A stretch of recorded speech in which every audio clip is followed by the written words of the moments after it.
The Israeli army says that it's resuming combat in Gaza. That's after the IDF said Hamas violated the terms of the ceasefire by firing in towards its territory. There was no announcement from Qatar, the main mediator in the negotiations, as the deadline for the week-long truce ended. For more, we're going to go to Bloomberg's Paul Wallace. He's in Dubai. Paul, what's the latest? Hi. So the truce was due to end at 7 a.m. local time this morning. That's 5 a.m. UK. There was no announcement in the run-up to it.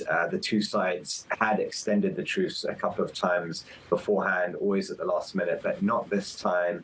And shortly afterwards, a few minutes after the deadline passed, Israel put out a statement saying that it had resumed combat operations and that its jets were already striking Hamas targets in the Gaza Strip.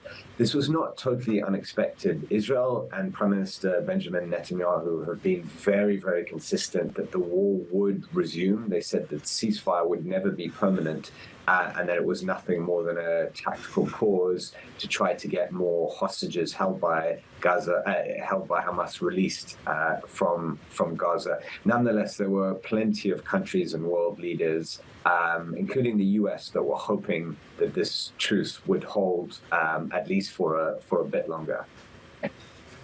OK, so this was always going to be the case, but we were getting away with ourselves with our hopes. But there does seem to be a shift in tone by the Biden administration towards increasingly stern messages about the humanitarian toll. Take a listen to what Secretary of State Antony Blinken had to say in Tel Aviv yesterday.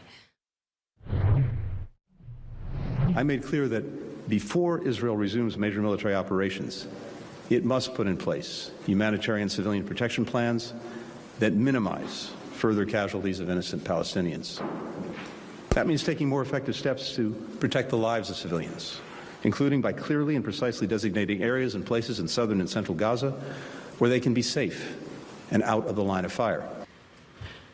So, Paul, what impact is this going to have on Israel's tactics?